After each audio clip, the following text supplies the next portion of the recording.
the truth get exposed. Let's talk about it. X-Rated Sports Network. If it's game time talk, we the ones who connect.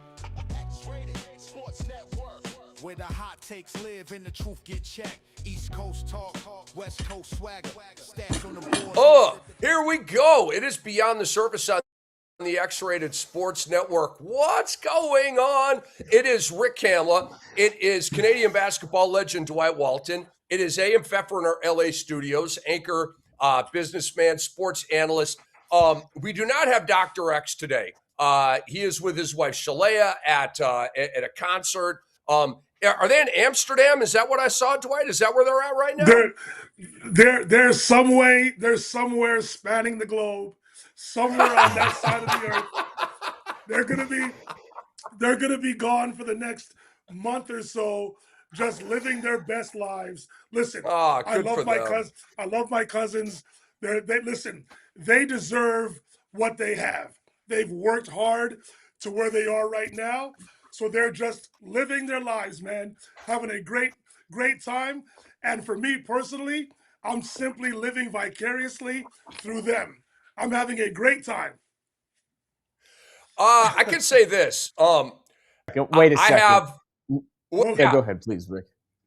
I was just going to say, like, SHELÉA, Dr. X's wife, is literally one of the best singers on the planet. That's not hyperbole. 1,000%. Yes. She is one of the best singers on the planet. As a guy who's working on my vocal game right now, dude, I mean, like, come on. Like, look, let me put it to you this way. SHELÉA, like, puts every single voice you've ever heard on American Idol and just buries every single voice you've heard on that show, with maybe a couple of exceptions. But she's that freaking good. And I see her stuff on IG, and I'm just like, wow. She can go. So it's very impressive, but she gigs all around the world. And so yes. I agree with everything you said right there, Dwight. They're an amazing power couple. We will get Dr. X back soon. The insufferable Dr. X, who, look, his team just got a sweep over Philly, and he's gallivanting the globe and doesn't even get a chance to gloat right here. So pretty cool, though. We shout out Dr. X. And what were you going to say, brah? Well, I'll do the gloating for Dr. X all throughout the show when it comes to the Knicks. I got him covered. Dwight, what are you talking about? You're living vicariously. Are you saying, like, you don't gallivant around the world yourself a little bit, cross the border, down into the garden once in a while? Weren't you just in Sweden or Switzerland, or you're going there yourself in a minute? What's going on here? You fly out here. You're putting on the suits. You're not living vicariously through anybody. You're basically the James Bond of Montreal. I don't want to hear it. My bad.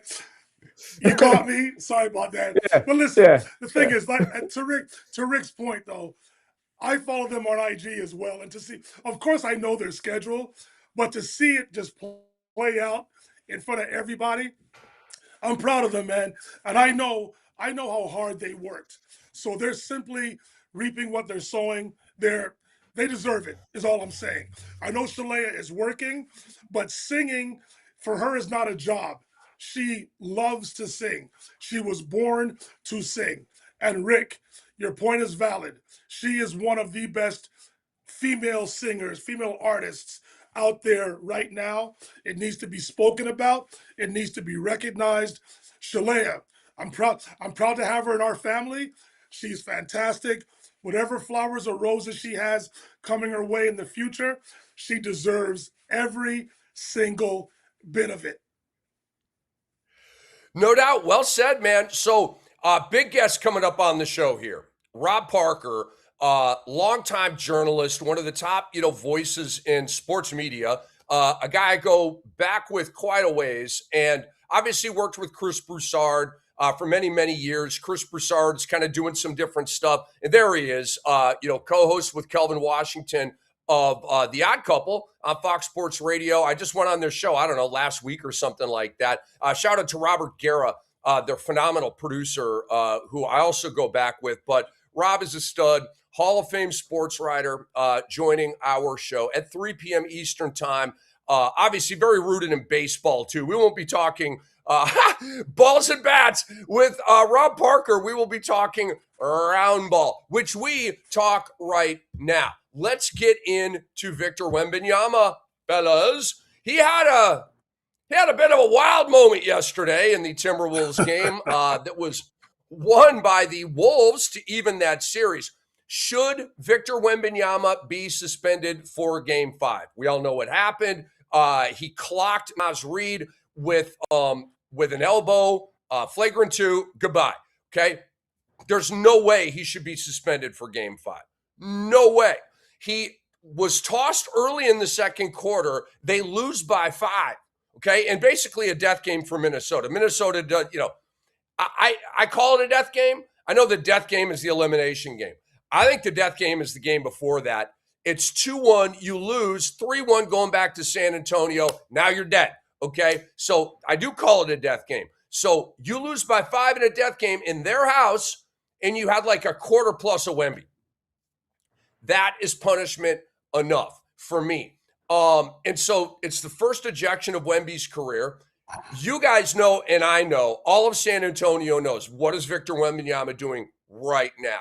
He is probably alone, thinking, eyes closed, beating himself up over the mistake that he made. Okay, we know how he operates, right? I mean, this is about as serious a ball player as we have ever seen. I'm content with the flagrant 2. I watched it, guys, again and again and again and again and again, trying to see a flagrant 1. Do you know what I'm saying? I wasn't trying to see the FF2.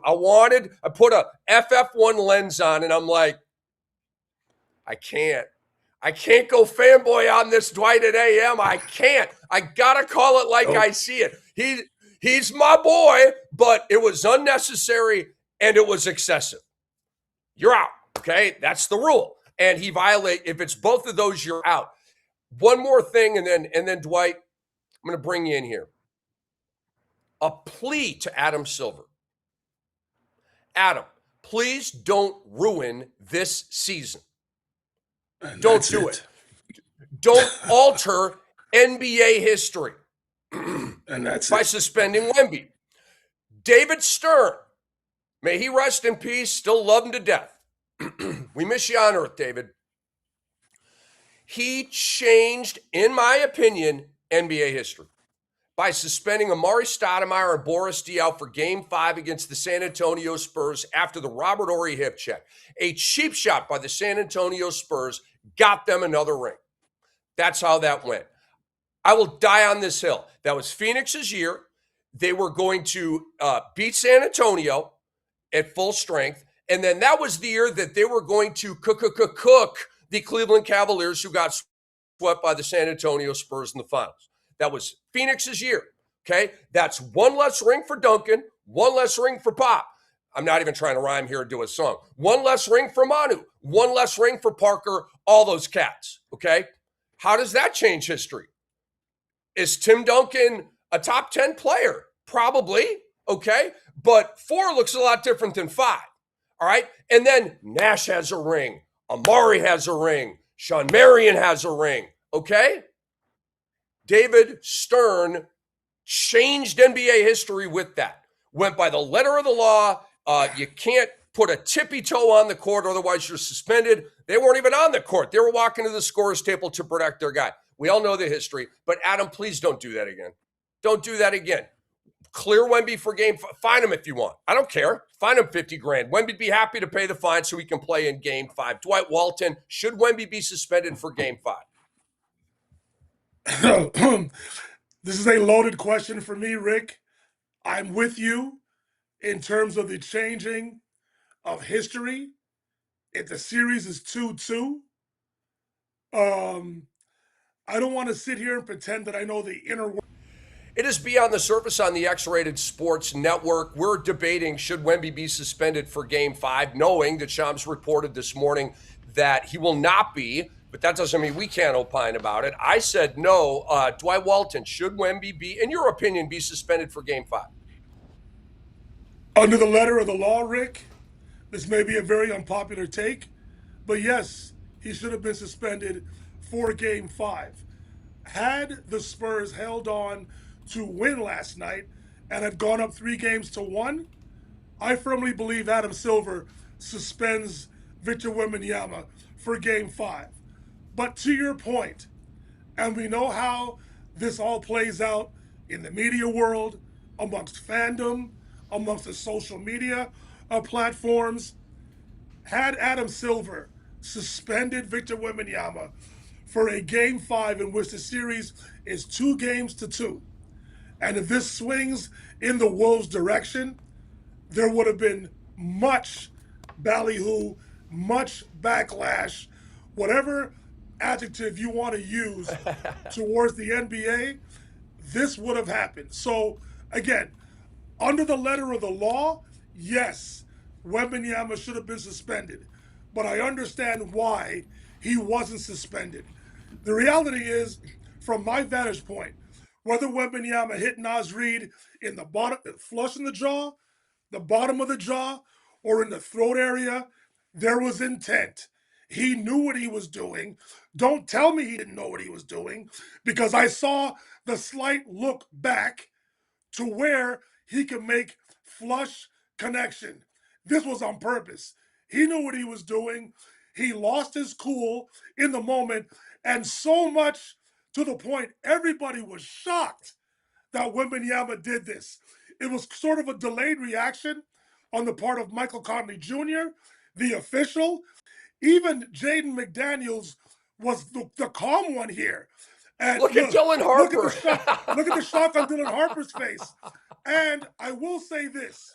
I don't know Naz Reid personally, but for him not to get up and to go back at Wembanyama tells me, first of all, maybe he was in shock.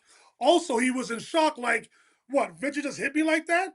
If it had been somebody else, I can guarantee you he gets up and gets right back in the face of that player.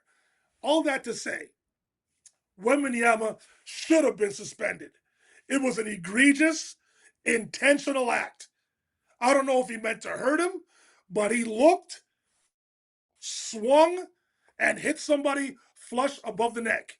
All bets are off after that. Wembanyama should have been suspended. Am I happy he wasn't? Of course I am. But the question is, should he have been a suspension? No question about it. Absolutely. Not 100%, 1,000%. AM Pfeffer, break the tie here, man. Absolutely should not have been suspended. Got the ejection. That is enough. This is playoff basketball, guys. Tempers flare. And he was surrounded by two guys. When Metta World Peace did it and cocked his elbow, literally it was all the way. You saw what it was. No one around him. Nothing. Boom. Gotcha. Right? I mean, Wemby's 7'6", so that's just where it is in terms of the height. Like you see what, Metta going around, bang. Come on. Right? That is absolutely dumping his chest. Hello. I'm just crushing you, just standing right there, James. But now, Wemby felt he's got two guys surrounding him. Again, this is the playoffs. Enough with suspensions talking about after the fact. If you clear out the bench during a fight, you're getting suspended. What Kermit Washington did on Rodi Tomjanovic, ejection, 26-game suspension at the time, 60 days out of the league. That is merited. Not during a playoff game for what Wemby did. He's beating himself up today. What Wemby needs to do is get himself back to the Eastern Hemisphere and figure out what he didn't get right the first time in all the meditation in the offseason. Do it again, pal, because this was the moment that you're supposed to be there for your team and keep your cool and not have this happen. You got ejected. Your team lost. That's enough. I'm tired of suspensions. I go back, to me, I think back to my most famous one is 98, Beckham against Argentina, the little leg kick where he gets the red card and then he's got suspensions after that and England takes it on the chin and the entire country hates him for 4 years before he's got to come back. Enough with this. It's these guys, and Dwight, you're an athlete and you've been in situations like this. Yes, you get heated. This is the playoffs. Things are going to happen. This wasn't the craziest elbow ever. You didn't blow out an eye socket. You didn't, take, his jugular didn't explode.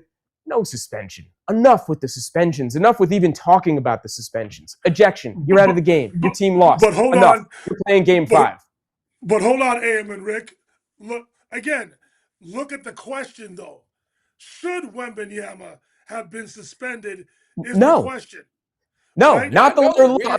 I'm tired of the letter of the law. I heard what you're saying. Enough, like change the law. You know what I'm saying? Like here's a more perfect example. LaMelo literally like undercut Bam and took him down. Didn't even get kicked out of that game. Got to play the next game when it was reviewed. That was way worse than what Wemby just did. Enough. That's fair. Not have been suspended. Wow. Great point. But the thing again, I mean, it's again, I'm a physical player. I was a physical player. People call me Dr. Jekyll and Mr. Hyde because of how I am off the court and how I am on the court. I'm two different personalities. So I understand the physicality of basketball. I understand what's happening to Victor Wembanyama. Victor Wembanyama should be taking this as a compliment. The Timberwolves and the rest of the NBA totally understand that we can't deal with this guy. We can't replicate in practice how to deal with a 7'5" player that is multi-skilled on both ends of the floor. And I'm willing to, quote Rick, die on this hill to confidently say right now that Victor Wembanyama is the best defensive player the NBA has ever seen, possibly all of basketball has ever seen. And I'm old enough to have seen the greatest defensive players in the NBA. So again, I understand the frustration, but teams are going to go at Victor Wembanyama, and it's gonna get even worse right now, seeing that sometimes Victor Wembanyama may lose his cool. Was last night a learning moment? You certainly hope so, but it seems pretty clear right now that for as much as we want to applaud and believe in Victor Wembanyama, there is a tipping point for Wembanyama that you can get to, and the Wolves proved that last night. So yes, am I going to lawyer my response by saying, look at the question, should Wemby have been suspended? You better believe I'm going to lawyer it. He should have been suspended.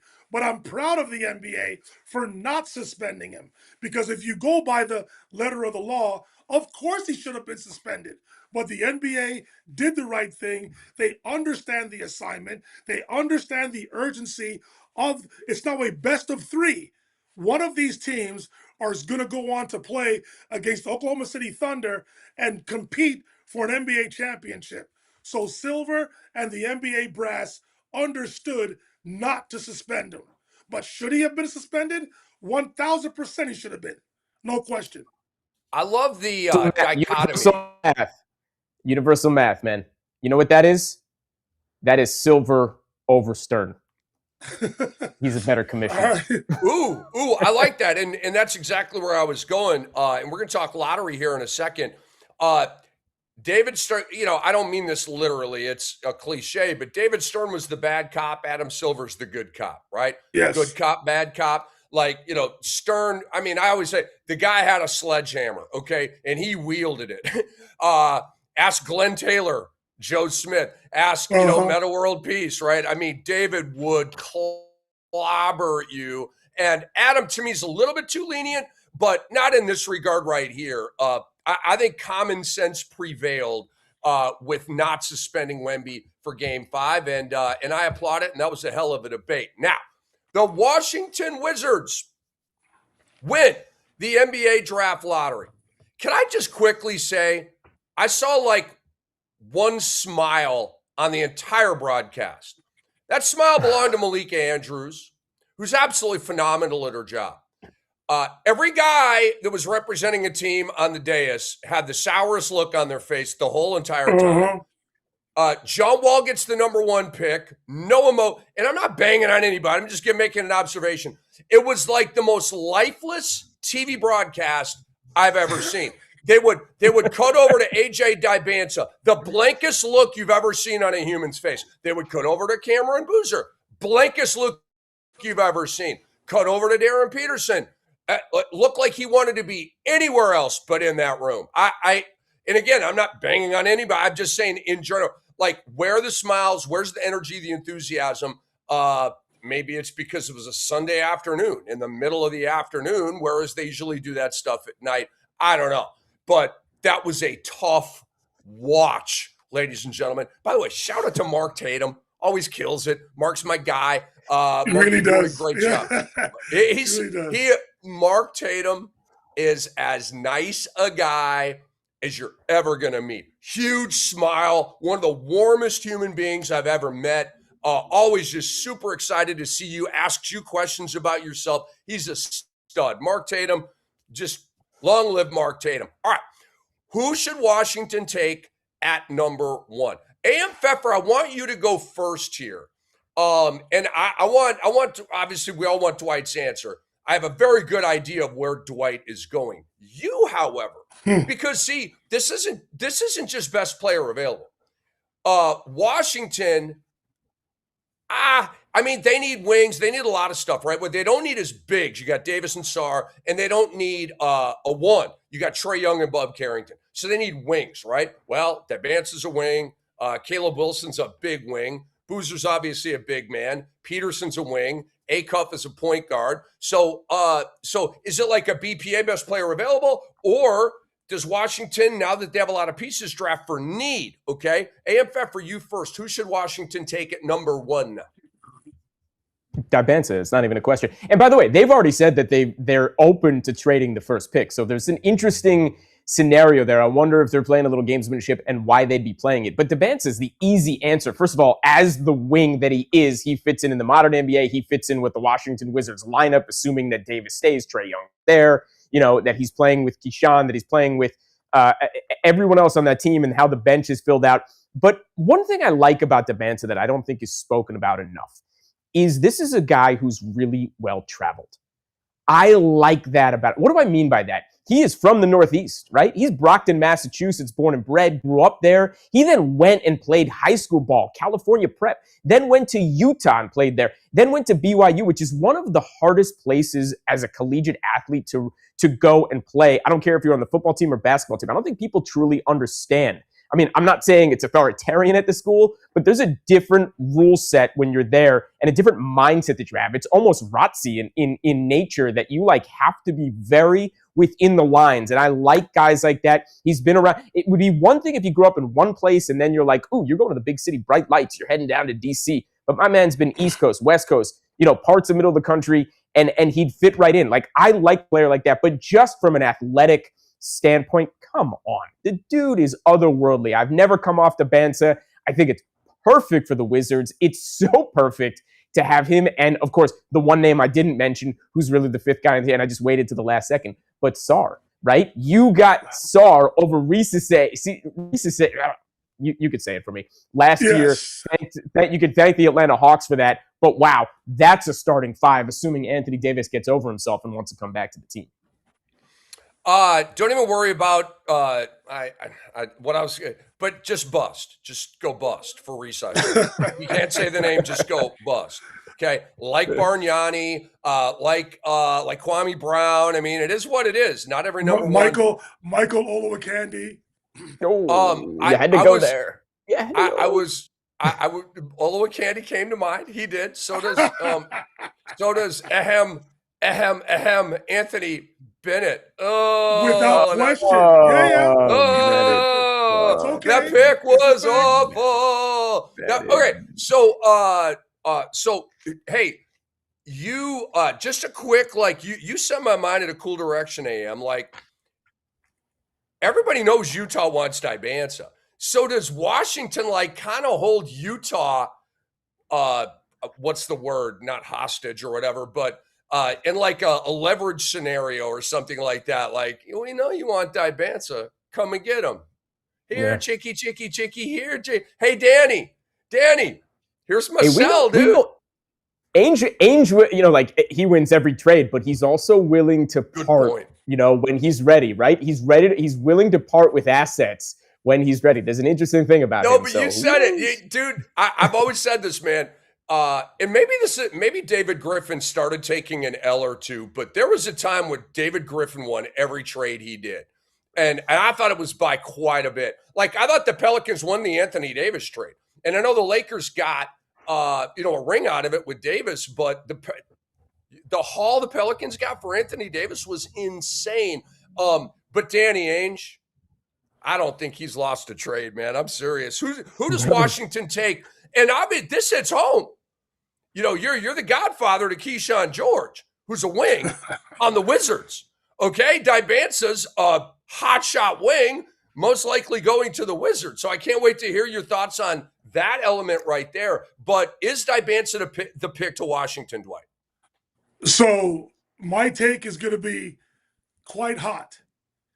And so again, I don't have any source on this. It's just a theory that I have based on events that have happened once the Wizards won the lottery yesterday. So the question is, who should the Wizards take number one? The obvious answer is AJ Dibansa. That's the answer to the question. Now, here's my hot take. And again, there's no authority on this. There's no source on this. It's simply my theory. Now, do I believe in situations being fixed? I'm not naive. I understand that there is politicism behind every corporation, and things are discussed so things can happen. What have I been saying on this show for the entire year in regards to the Utah Jazz? All I've said was, it's plain. The Utah Jazz have broken every tanking rule imaginable right in front of our eyes in real time. They weren't hiding their feelings one iota. They were tanking this season to get AJ Dibansa. And AM sort of creeped into my response here by saying AJ Dibansa is well traveled, though that is factual information. Brockton, Massachusetts, went to prep in California, went to high school in the state of Utah, ends up going to BYU for whatever amount you think, whether it was 6 million, 7 million, or 8 million. Now, according to reports, who funded BYU with that 6, 7, or 8 million? Reports say it was ownership of the Utah Jazz. All right. You now, don't again, say. Wow. According to reports now. Okay. So now it's pretty clear that the Utah Jazz want AJ Dibansa to stay in the state of Utah. So here's my theory. About an hour after the Wizards won the lottery, what rumor did we see on multiple social media platforms? AM's already said it. The Wizards are entertaining the thought of trading the number one pick. Now, back to my fixed theory.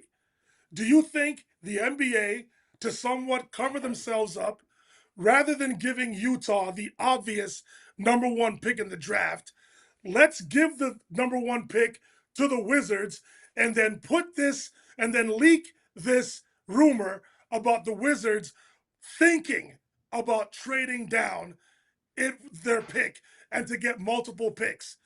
To me, is not a coincidence. Something is happening behind the scenes here to where the NBA or the Utah Jazz are trying to position themselves to make sure that they get AJ Dibansa. They've been tanking for this guy for as long as I can remember. They want him in the worst way. If you read body language, to your point, at the draft lottery yesterday, Dibansa, when the pick was made, he had a blank look on his face. Was that because he was told to do so? Or does he want to be in Salt Lake City playing for the Utah Jazz next year? Again, I'm not trying to start something, but it wouldn't surprise me if the Wizards trade out of this pick with the Utah Jazz and they can ask for whatever they want. Are they going to dare and ask for Keontae George to be a part of that trade? I don't know, but the cupboard is full in Utah. And if the GM, Will Dawkins of the Washington Wizards, wants to trade down with Utah so Utah can get that pick, it is a smorgasbord. You can get the number 2 pick. You can get Lauri Markkanen. You could ask for Jaren Jackson Jr. You could ask for Isaiah Collier. You could ask for Ace Bailey, who, quite frankly, I don't think wants to be in Salt Lake City. You could ask for a ton to justify trading with Utah so the Jazz get AJ DeBansa. That's my theory. Again, I've got no source behind it. I just think the inner workings of the NBA is at play here. The Jazz want DeBansa. They didn't blatantly tank in front of our faces and make a mockery of the integrity of the NBA by tanking the way they did. They want. All right, it is my turn to tell you who the Wizards should take at number 1. Tough act to follow after Dwight's sizzling hot take. I love that hot take, right? That so wasn't a hot take. That was a dope take. Hot takes is the crap that Dick Bayless puts out there.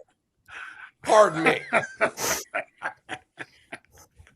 Pardon me. My goodness. That was the biggest mistake I'll make on this show. I'll tell you that right now. He's somewhere adjusting his toupee right now. I would take AJ DeBansa with the first overall pick. Several reasons. He's the best player in the draft. It screws over the Utah Jazz. Oh, Anthony Davis might not be on the team to start next season. Right. The Wizards, in my opinion, can't draft for need. You're not close enough to draft for need. How did drafting for need work for Bob Myers and the Golden State Warriors when they passed on LaMelo Ball for James Wiseman? Obviously, Steve Kerr entered my doghouse and has not left since the James Wiseman. That was the beginning of the end of me and Steve Kerr. The way he treated James Wiseman was despicable. Okay, and I've held the grudge ever since.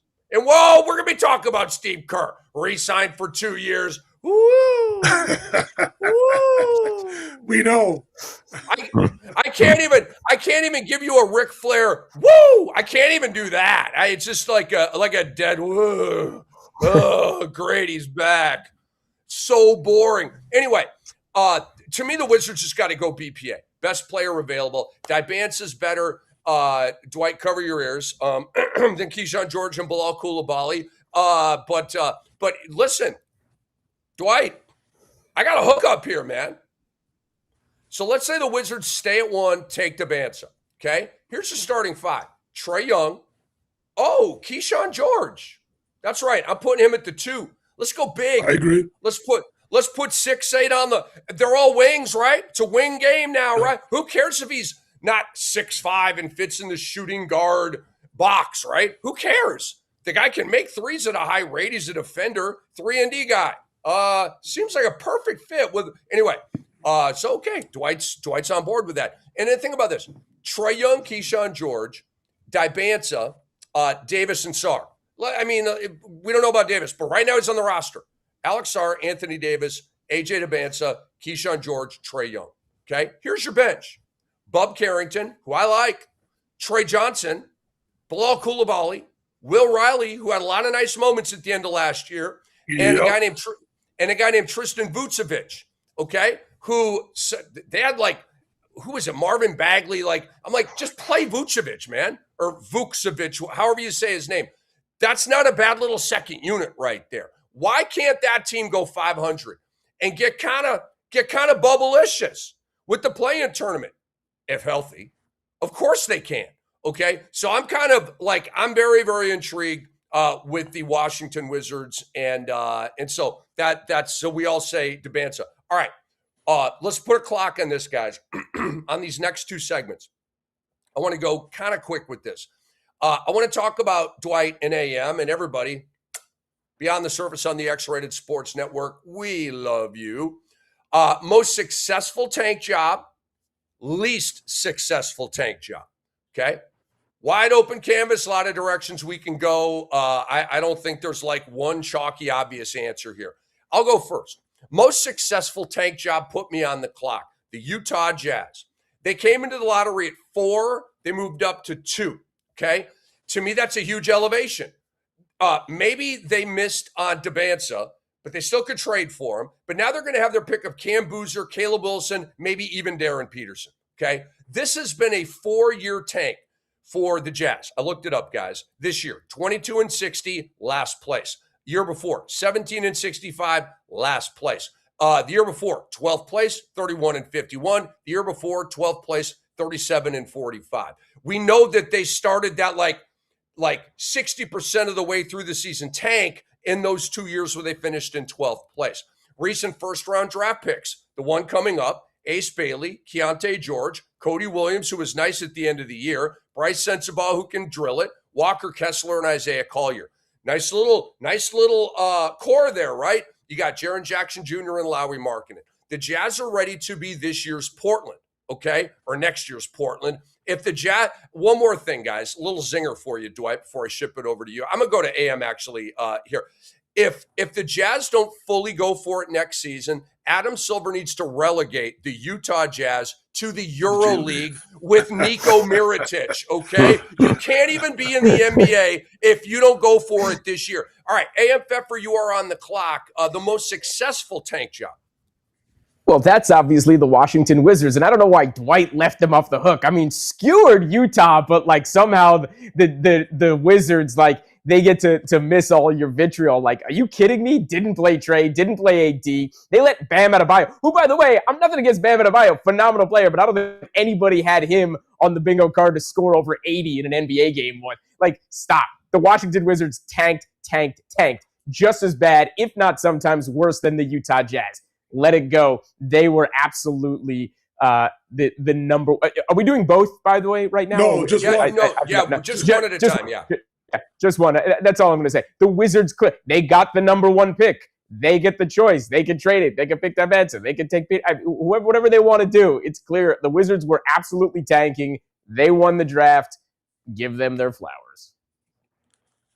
Dwight? No, well, so AM, the most successful tank job for sure is the Washington Wizards, because to Rick's point, they've been trying for 4 years to position themselves for AJ Dabansa, right? And this is the truth. These scouts know the players that are coming through the woodworks. They've known about Dabansa for at least the last 3 years. So the Jazz have been positioning themselves to get this player. But in the deepest star-driven draft that the NBA has possibly. Sarcasm, man. Hey, super quick before we dive back in, I've been communicating with Rob Parker. He's got a half hour. So we got to get him out in a half hour. Just to let you guys know. All right, we are talking about the most successful tank jobs here, Beyond the Surface on the X-Rated Sports Network. Dwight Walton, take it away, man. You know, again, so we understand, and you guys have heard me from the beginning of the season talking about the Utah Jazz are trying to position themselves to get AJ Dabansa. But the reality is, although they've been tanking for pretty much the past 4 seasons, the Washington Wizards, by winning the lottery the other day, they had the most successful tanking season because they have the opportunity to change the direction of their franchise by drafting AJ Dabansa. Now, you've already heard my take. Will they draft Dabansa? That remains to be seen. But the Jazz, for all of their shenanigans, their blatant tanking in front of everybody's faces, and the Wizards are just as guilty, but ultimately the Wizards beat out the Jazz. So the Wizards, obviously, this season had the most successful tank job in recent memory because they're going to get the chance to draft AJ Dabansa. All right. So, AM, did you go on this one? Or are we ready to move on to the least successful tank? All right. So we're ready. And by the way, ladies and gentlemen, we acknowledge and the technical difficulties. We apologize, and we're pushing through. And thank you guys and girls for being out there with us. Please, by the way, take a moment to subscribe to our YouTube channel. beyond the service on the X-Rated Sports Network, X-Ray TED Sports over there on YouTube. We'd appreciate that. I'll go first. Least successful tank job. The Sacramento Kings. And I was pumped when Mark Tatum said that they were going 7th or whatever it is. You can't blatantly throw games and make a mockery of the game and then hold your pre-lottery spot. Sac came in at number 5. They ended up at number 7. They actually fell 2 spots. This is a huge loss for the Kings, who fall out of the coveted top 5. They go through the tankiest season of all time with no big-time payoff, right? They're going to get a good player, but not the upper echelon players. Now the questions arise for Sac. Do you trade Sabonis? What do you do with DeRozan and Levine? Do you trade Malik Monk? How much do you feature Reynaud and Clifford on a veteran team? The lottery luck keeps the Kings in hell for a bit longer. And Vivek Ranadive, you made your bed. Now you got to lay in it, son. And not a fan with how he runs his team. Have not been. Think about it, guys. They drafted Marvin Bagley over Luka Doncic. Are you kidding me? I'm not even going to bicker about DeAndre Ayton. I thought DeAndre Ayton was the first pick in that draft. I'll die on that hill. There you go again, Dwight. But Bagley over Luka? All right, AM Pfefferman, least successful tank job. Yeah, there's a lot to choose from between 5, 6, and 7, right? I mean, obviously, Indiana had to give away their pick to the Clippers, who, in my opinion, came in second for most successful because they shouldn't even be sniffing any type of high pick in the lottery, but there they are.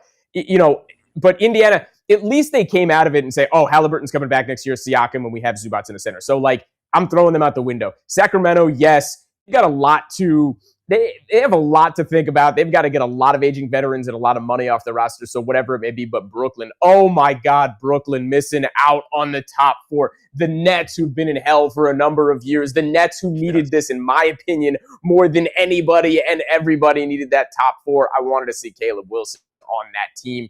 I wanted to see somebody in the top. I want to see Darren Peterson, mea culpaing the entire league and the system of basketball, and coming to Brooklyn and bringing that team, to a promised land. And everybody's like, oh my God, how did Darren Peterson fall to us at 3 or 4? And there he was in Brooklyn of all places. But none of it's happening. 6 is not a great place to be. Brooklyn, in my opinion, the biggest losers of the lottery. Okay, great answer. We got a Brooklyn, we got a Sac. Dwight Walton, least successful tank job for you.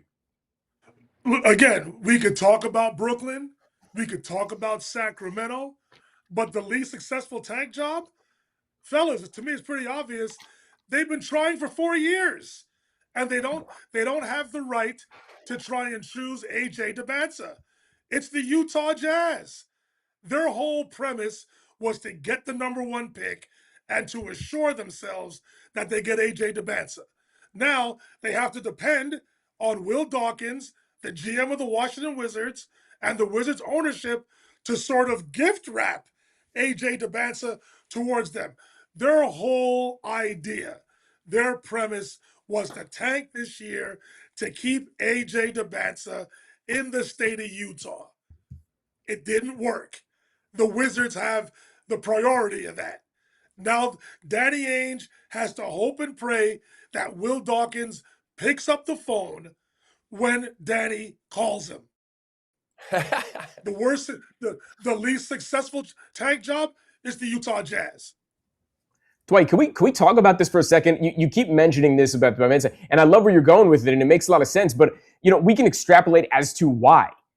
It's important when you got a hometown kid like that who's willing to play for the Utah Jazz for that amount of time, right? Because like you're saying, Ace Bailey doesn't necessarily want to be there. Nobody else wants to be there. It's hard to bring in free agents, as we know, in Salt Lake City. So, they know, Utah knows, oh my God, this kid was Utah Prep, BYU, and he would love to stay in town. And we got 10 to 15 years of probably one of the best NBA players who's up and coming. So, that to your point, that alone would merit why they lost this. And you know who else knows that, AM and Rick? Adam Silver. And I like the conspiracy theory. So if I'm the Wizards, this is really, really simple. I don't think like player capital and all that. Give me a future first round pick somewhere within the confines of 2030, unprotected. And you got a deal. I would do that. I would move down one spot. You give me a future unprotected. Like Jay Billis said it on the broadcast yesterday, and he was fantastic despite the no energy broadcast of all time. That there's no clear cut number one overall pick. I don't really agree with that, but he knows more about the college game than I do, way more. Okay, and he also said this one I definitely did not agree with, but he said there's really not that much of a difference between pick 1 and pick 10. I thought that was a little bit Kendrick Perkinsy. I did what? Of course there is. So, but there's not a difference between Braden Burries and AJ Demancia. I mean, come on, man. But anyway, so and again, if you're Washington, I mean, maybe they love Darryn Peterson, and like I said earlier, and I maintain this. I think they need to prioritize best player available. However, or that said, Darryn Peterson is a perfect fit on the Washington Wizards. Perfect fit. Is the 2-guard opposite Trae Young, and then you got Keyshawn, and you got Coulibaly, and you got Sarr, and you got Davis, and all the guys. Okay, so I'm just saying that's what it would take for me. Okay, let's move on here, guys. And let me see here. Oh, we got Steve Kerr on the docket right now. Steve Kerr on the docket. Okay. No timer, please. I might need a minute here. ESPN reports that Steve Kerr agrees to a 2-year deal to stay with the Golden State Warriors. All I said in the group chat was UGH. That's all I said. Ugh. That's all I had. I got a lot more now. The question is this loyal or lazy? That's the debate here. Is this loyalty or laziness? Say it however you want. Repeat after me. Lazy. Let me break this down for the people up front, side to side, and all the way in the back. Joe Lacob is being lazy. It's easier to resign your coach than it is to launch a coaching search. Lazy. Steve Kerr is being lazy. Instead of bolting for ESPN, he stays in the same old mediocre job he's had for well over a decade. Lazy. It hasn't always been mediocre, but now it is, and it's been that way for a while. If you don't want to rip off the Band-Aid, you're lazy. If you don't want a divorce, even though the relationship isn't working and perhaps even toxic, you're lazy. And maybe it's cheaper to keep her, but anyway, you're lazy, okay? If you forfeit games for the sake of resting your veterans, Rick Celebrini, you're lazy. If you would rather stay stuck in mediocrity than head in a new direction, you're lazy. If you choose the known over the unknown, because the unknown might be a little bit uncomfortable, you're lazy. If you think somehow a megastar is just going to magically drop on your roster in this offseason, you're wrong and you're lazy. The bottom line is, and I've said just one last time, maybe not one last time, but I need to reiterate it. The Golden State Warriors should let Steve Kerr go to ESPN. I don't want you back, bro. You don't develop and win at the same time, which is your job. That's insubordination. And Joe Lacob just lets him get away with it. Drives me crazy. The Dubs should trade Steph Curry. I've been saying that for 5 years. Dwight, I had a lot of unpopular takes on NBA radio. And boy, yes, a lot of them. I heard them. and a lot of them are aging very, very well, I might say. Okay, and some are not, but some are aging really well, like this Steph Curry thing. By the way, my rant is on Steph Curry. Just stay tuned for that, okay? Lastly, No, I'm serious. If I were a Warriors fan, I would be upset right now. I don't want Kerr back. I love my team. You guys know Warriors fans are right up there with the best in the NBA. They have always supported that team when they were 20 and 62, when the We Believe team, the Run TMC, all the iterations, every single time, packed house, loud as hell, every single time. Okay. Toronto as well. I would give them credit. That place is always full. It's always lit, even when the team sucks. Okay. I shout out those fan bases. If I were a Warriors fan, I'm still a Warriors fan. I love my squad. I need new, okay? Not more of the same old mediocrity. So the question is here, AM Pfeffer, Steve Kerr resigns with Golden State, loyal or lazy? Yeah, it's sadly loyal. It's absolutely lazy, but it's sadly loyal. It's devil you know on both sides is what we're dealing with here before Kerr goes back, right? And joins the booth again and gets back and becomes an analyst. And there's this notion, and Dwight's been floating this over and over again, and he's been right about it. Let's give Dwight a little accolades about, like, Kerr wants to be there until Curry retires, and Curry's not going anywhere. Although, Cam, I agree with you. He should be somewhere else next year. There's something to be said, and Cam, I really like that you pointed out, like, Kerr is not interested in developing anybody, right? So we know next year's roster and potentially for the next 2 years, there's this notion that he still has Curry, that Draymond's staying for 2 more years, that somehow they're going to, Butler's coming back, they're going to renegotiate with Kristaps Porzingis, and he's actually going to take some big pay cut to be there for his 2 years because nobody else is going to want him at some other, with his history and what it is. And that's a big 4, right? Al Horford might stay there. You got DeAnthony Melton and Podziemski, and he's already, like, brought these guys along for 2 years, okay? And whoever else they're going to get at the 11th pick, who knows who falls to them there, or who else they bring in again through free agency. Now, again, I'm not saying any of that's good. That makes a combined team age of 394, and that's never a good place to be in the NBA, so I'm not expecting it to go particularly well, but there's this notion, like, that is how Kerr is looking at this and saying, yeah, that's what my next 2 years are. I'm expecting these guys to be here. And that's how the other guys who are there finishing out their careers are thinking as well before they've got to turn this over and tank after the fact. So I kind of understand that in a weird way, in a strange, circuitous way, that's loyalty all around. That's why I'm leaning towards that on the fence. But it's devil you know, man. All over the place. Don't love it. Dwight, loyal or lazy? My response is somewhat similar to AM. I think it's a little bit of both. It's loyal because, and this is my theory, first off, is that if Steph Curry doesn't agree to this, Steve Kerr's not coaching with the Golden State Warriors. I think they went to Steph. I think Steve Kerr has always wanted to attach the ending of Steph's career or tenure with the Warriors to his. The Warriors aren't entertaining a trade scenario involving Steph Curry, although some may say that they should. But as long as Steph Curry was on board with this, Steve Kerr wouldn't have turned down the $7 million annual salary that ESPN was offering him to be a part of their broadcasts. That's a pretty penny to broadcast basketball games.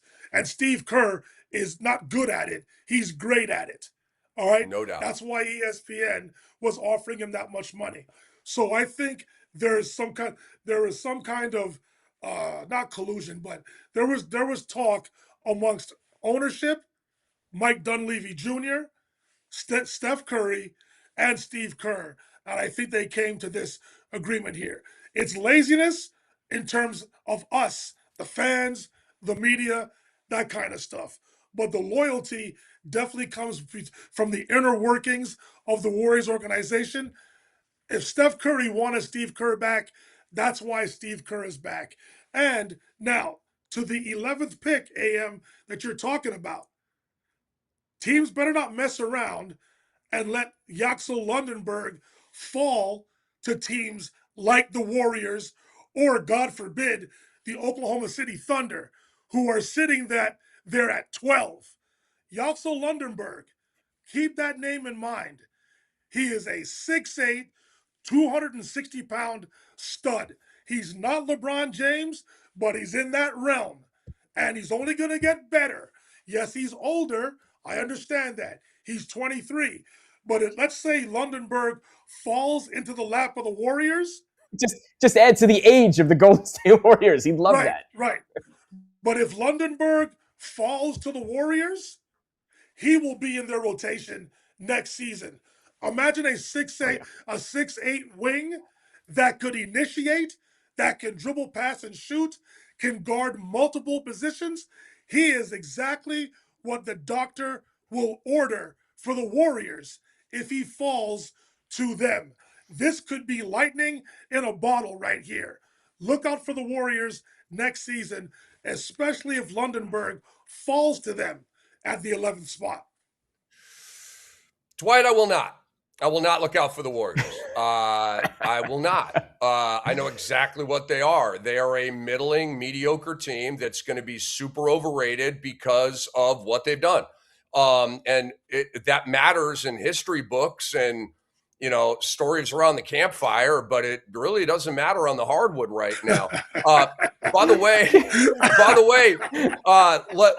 Lendeborg, I've got Lendeborg 6 on my board. Okay, he is the 6th player on my board. I go Debanza, Cam Boozer, and then Caleb Wilson, then Acuff, then Peterson, and then Lendeborg. So that's how I got it. I think Darren Peterson's overrated. And I could come off of that at some point, but based on what I've got so far, I mean, he's complaining about creatine and cramping. I see Drew Holiday on a national ad campaign for creatine. Like, help me. Help. Dude, I don't Rick, understand. When I saw that, I was like, how coincidental was that? I had never seen that commercial until yesterday. That was wild. Either. It was like the creatine people were like, middle finger salute, like, screw you, buddy. We got Drew Holiday. He's 800 years old and still kicking ass and taking names. And you can't even play 20 minutes in a Big 12 game. All right, I'll stop yelling. I'll reel it in here. All right. So, all right, let's move on here. I wanted to read Correa's comment real quick. Kai and Jason, could you put Correa's comment up?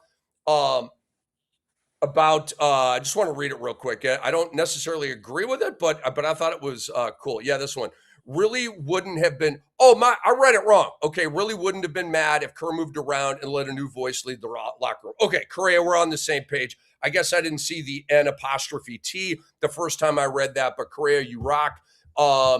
Correa's in the WNBA Fantasy League. Let's go. I'm playing Dr. Knob this week in an absolute.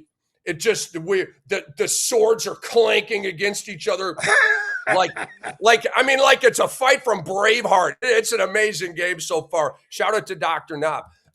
Okay, more impressive so far: the Oklahoma City Thunder or the New York Knickerbockers. I believe, guys, it's OKC. I believe they've been the most impressive of these two teams. They have not lost a game in the playoffs. They've only had J-Dub for 1+ games. They have the best defensive rating in the playoffs. SGA is at 28 a game, not even 33. That's second in the playoffs. We have hoop heads like Jason Arambulo at our production meeting yesterday asking, could they run the table? Could they literally win all of the games? Okay. People are asking that. OKC is so good and so consistent. They have won me to sleep. Guys, the OKC game, like tonight, actually, be a good example here. The OKC game is the game where I turn the sound down, start playing drums and working on music and stuff like that, okay? First game, I got the sound up, dialed in, we get a Garden game and all that. I don't need sound on the OKC game. They're going to drill these fools by 20 points. If I happen to look up and if there's a fracas or an FF2, stop what I'm doing, put the sound up, check it out. It's all you need to do. It's a monitor. I call it a monitor game, right? It's not a game that I'm like popcorn and oh my God. It's a monitor game. You just kind of have it on and you monitor it, okay? OKC is so good and so consistent. Like I said, they've won me to sleep. And I will never say that winning is boring. Okay. I want to win every fantasy league I've ever been in. And, you know, I win a lot of them, but I don't win all of them. And it always feels great. That said, watching consistent winners like this Oklahoma City team, the Kevin Durant Golden State Warriors, the Michael Jordan Bulls, is boring. It is. For me, you know why? Because the what's at stake creates the drama. The what's at stake is who's going to win the game, okay? Or maybe it's just that, because it's who wins the game, and then there's a what's at stake, the context applied to. It's all of that. Poof, it's all gone with OKC. They just go, they just Pac-Man all that, okay? There's no intrigue. There's no mystery here. You know exactly how the chapter of this book is going to end, okay? W, walk off, Nick Gallo getting 10,000 towels thrown on his head every single night, okay? They have won me to sleep, guys, but I give them super credit. The only team that can beat the Thunder is the San Antonio Spurs. They are the only team, okay? And I'm not saying OKC would sweep every other time. I don't know, but San Antonio is the only team right now in the NBA that can win 4 games in a 7-game series against the Oklahoma City Thunder. One team, okay? So if somehow Minnesota beats San Antonio, already ring OKC. Give them the ring. Start scheduling the parade because it's on and popping. If the Spurs beat the Wolves, we are going to have the real NBA final. All right, we are beyond the surface on the X-Rated Sports Network. Dwight Walton, more impressive so far, OKC or the insufferable Dr. X's Knicks? You know what? Let's keep it a buck. It's the Oklahoma City Thunder. And my answer is due mainly in part to the fans, media, social media. They're complaining about the Thunder. And when that is happening, I take that as the ultimate compliment. Yes, you're talking about them being boring, but when you have to nitpick by talking about SGA and his flailing, his foul baiting, his unethical basketball, being a free throw merchant, when you see the opposing teams, when you see the opposing coaches just complain and complain and complain, and then when you hear coaches, and I'm gonna specify JJ Redick on this right now because the Thunder are playing the Lakers. When you hear a coach say these words, it's tough enough to beat a team already, and then you add the officials to it, you know you're sunk. You are done. That's how impressive these Thunder have been. This is no slight to the Knicks, who have been, in my opinion, the second most impressive team in these playoffs. But to me, the obvious answer here is Oklahoma City Thunder. Are they going to run the table? No. And to your point earlier, Rick, you don't think Adam Silver and the NBA, they don't want the Thunder and the Spurs to play in the Western Conference Finals? That's why they didn't suspend Victor Wembanyama. I like it. I'm not trying to be. I don't want to be the conspiracy theorist. I don't want to be this hot take person. But you know what? I feel like being that person today, and my takes have been hot.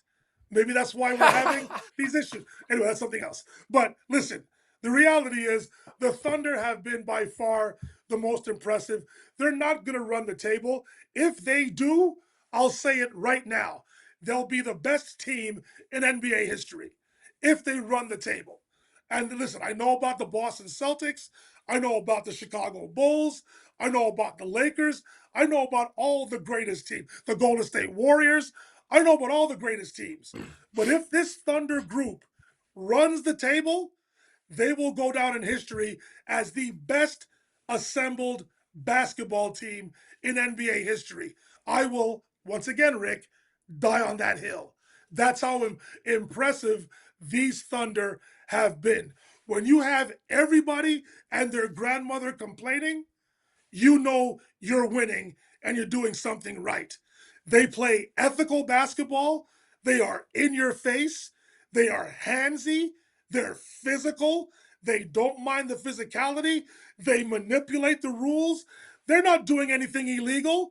They're playing by the rules, and they're just better at it than everybody else. And that's why they're boring. That's why people criticize them. And you know what? I don't care. Oklahoma City Thunder, continue to do what you're doing. You're playing the game the right way. And because it looks easy and it puts people to sleep, that's why you're the most dominant team and most impressive team so far in these playoffs. Jai Singh says winning basketball isn't supposed to be flashy every possession. Ding, ding, ding. You are right.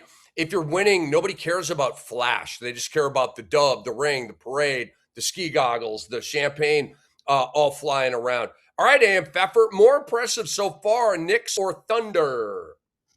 Hey, Dwight, has your boy AM ever come off the Oklahoma City Thunder winning the chip at one time this year? Have I ever come off that? I just need you to come off of Cleveland. I'll give you credit for OKC. I just need you to come off of Cleveland, AM. But hold on. It ain't over yet, Rick. I will say this. In terms of consistency, and once again, Rick, dying on his hill, AM Pfeffer is the most consistent, and he sticks with his plans. I'm telling you right now, before AM answers, we're going to remember his De'Aaron Fox takes, and we're going to remember his Chicago Bulls takes in regards to Giannis Antetokounmpo. I'm telling you, we're going to revisit those takes. So for the several years I've known AM Pfeffer, he dies on hills. And what he's about to say about the Thunder will be the consistency I'm talking about. Go ahead, AM. Go ahead. That's right. So the most impressive teams so far in the playoffs have been the New York Knicks. Nice. That's the AM Zag right there. You set me up here because if you know one thing about AM Pfeffer, he also zags. You know he likes a good zag.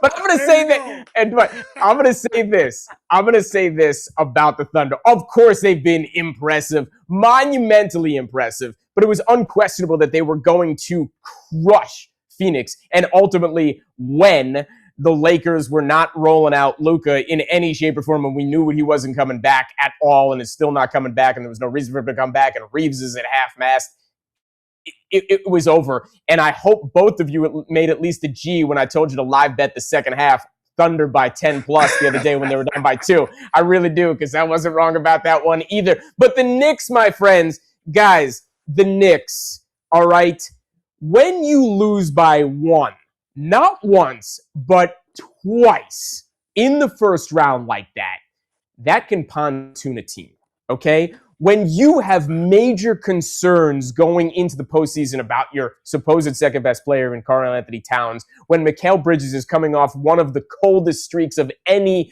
elite player you can remember in history heading into the playoffs, when you're not sure if Brunson's defense is going to get it done for you, when OG Anunoby is the guy who's stepping up as the MVP and gets it done, and by the way, CJ McCollum comes in as the villain, and he's got the entire country behind him, and it's exciting to hear from him. And the pressure's on Mike Brown, and everybody, including Stephen A. Smith, and everybody in the tri-state area, and in the United States, and across the world, is assuming that you're going to lose, and you're going to pontoon, and all of these things happen, and you come back and you win the 3 games like you did, and just eviscerated Atlanta, and won that game by, what was it, like 79 points? I mean, what did they win?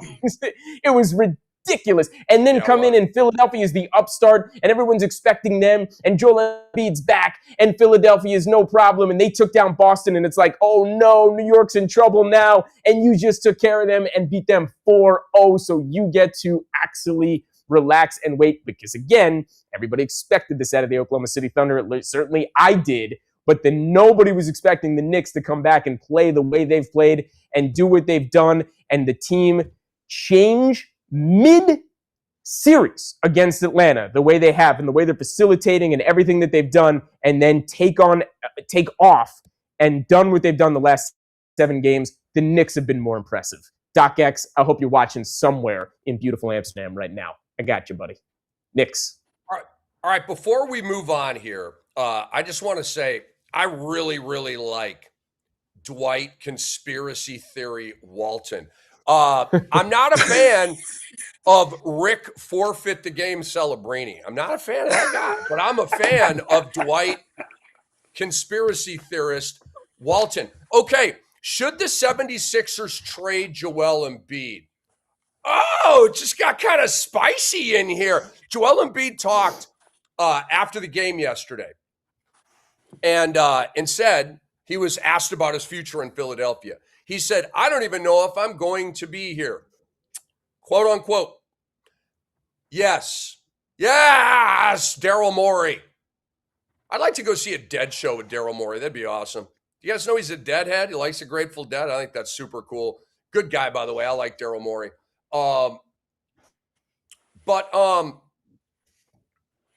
Yeah, you trade Joel Embiid, but good luck. Good luck. He's 32 years old. Guys, I know AM's already got these numbers, but Dwight, let me give you these numbers right here. I'm not talking points per game or games missed. I'm talking moolah. 57, 62, 67. Oh, God. I have the, hey, you know what, Rick? Rick, before you continue, I have the exact same numbers. You're probably going to rant for all of us. Go ahead, but I have those exact same numbers in front of me. Keep going. I wish I had these numbers, right? Like with with the commas and all the zeros. Anyway, 57, 62, 67. It's crazy. The guy is documented and certified to play half of the games. His entire career, 50% DNPs, 50% games. Everything is 50-50. He's questionable for every game. I mean, he's a damn game time decision every game of his life, okay?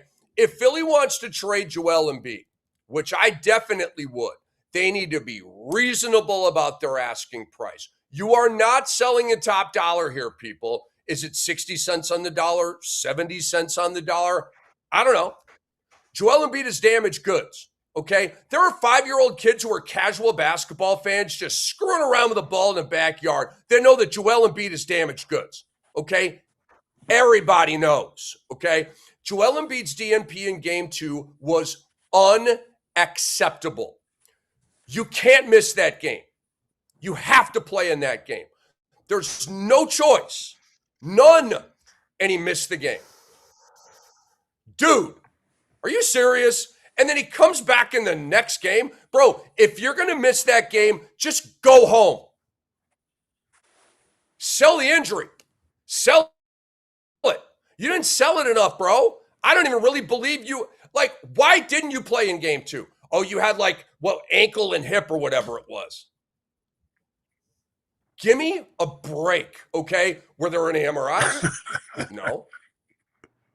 Was there any grade 1, grade 2, grade 3? No. Okay, that DNP, it's right up there. You know how Joel Embiid always ducks Nikola Jokic in Denver? Like refuses to play Jokic in Denver, and it drives me insane, okay? Embiid will drop 50 on Jokic in Philly, and then you go to Denver and you don't play. And if it's an altitude thing with your body chemistry, please tell us. And I won't say another word, okay? Not everybody works with altitude. I get that. I lived in Colorado for 3 years. I worked well with me. Wasn't a problem. But I saw people, trouble breathing and it's a thing, okay? Tell me, Joel. I need it. Because if there's no anatomical issue with that, then you are ducking Nikola Jokic. That means a whole bunch of other things. Guys, Joel Embiid was brutal when he played against the Knicks. 18.7 points per game. Dwight Walton, cover your ears. 5 rebounds per game in 29.3 minutes. My man is making almost $60 million a year and hit you with 19 and 5 in 29 minutes. What's the point here? What's the point? Oh, and what about Game 3? You're back in Philly. It's a quasi-death game, but you're still on serve. Okay, Joel Embiid hits us with 18 and 6. No OG Anunoby for the Knicks, and the Sixers lose by 14 at home. Do you guys remember when I gave you my pre-series prediction? And we talked about, yes, Philly's the most talented team on paper, but the Knicks are going to win this series. And you guys remember why I said that? Because I don't trust Joel Embiid and Paul George. I don't trust them. Trouble's right around the corner. Bam! Joel Embiid misses game 2. Okay? I won't take a bow. Kind of bored with that right now. But it's just, this is unacceptable. Okay? You leave us hanging at the altar, and then when you do play, I mean, 19 and 5, bro.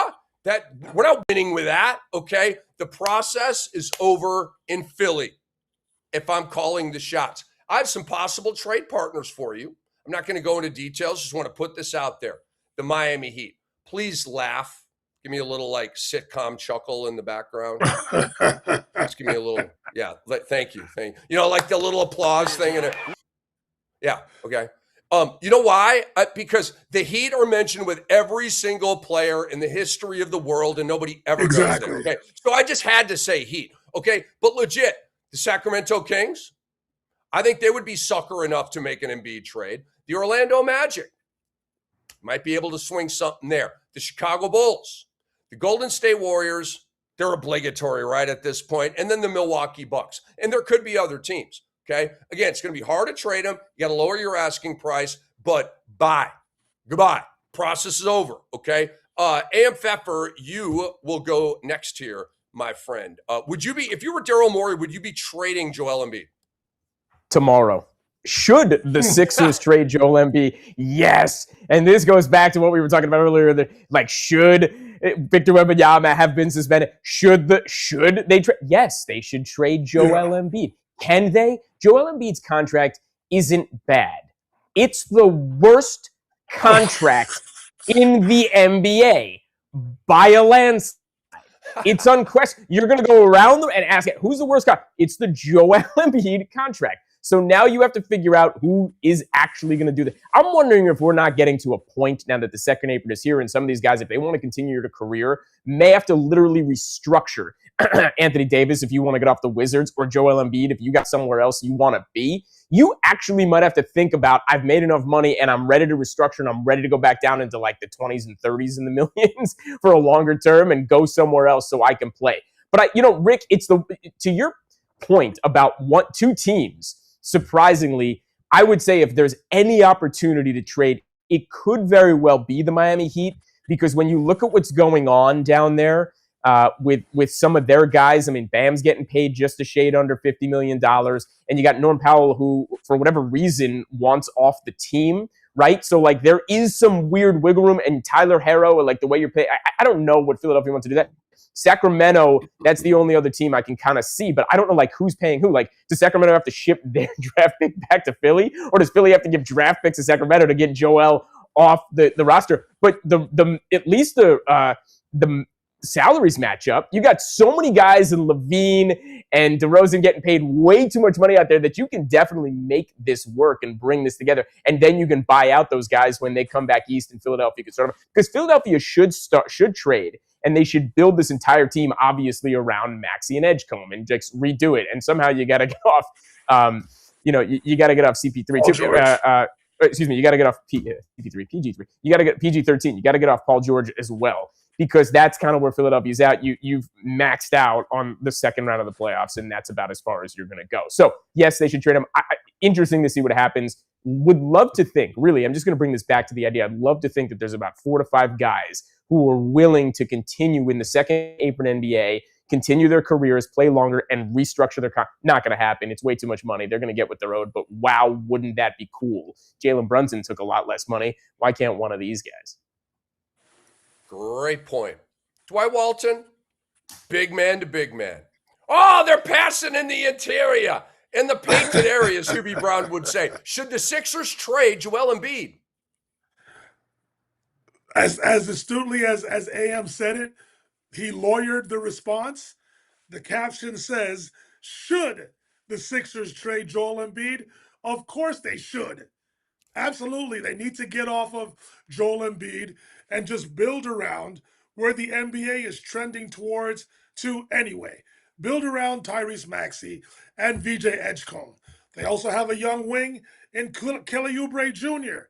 They've got some studs on that team. So I understand. We talked about the contract. $57 million next season, 62 the following season, 67 million 3 years from now. It's just getting progressively worse. And to AM's point, it is the absolute worst contract currently in the NBA based on Joel Embiid's lack of availability. But as I've come to find out, all contracts in some way, shape, or form can be traded. Now, like to what you said earlier, Rick, to what cost can that trade be made? It's basically, as we say here in hockey country, here in Montreal, Joel Embiid is probably going to end up being traded for a bag of pucks. And that's the reality. Now, we spoke about some teams earlier.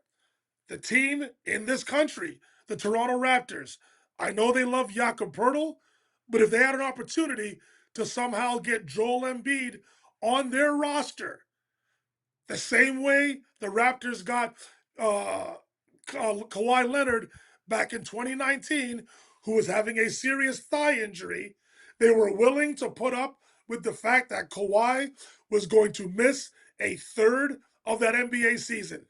If they could put up with that, with Joel Embiid, and have to give up little to nothing to acquire him, I know his money is a lot on the books, but if the Raptors think that they can compete for a championship with Joel Embiid on that roster, I could see the Raptors taking a flyer on Joel Embiid.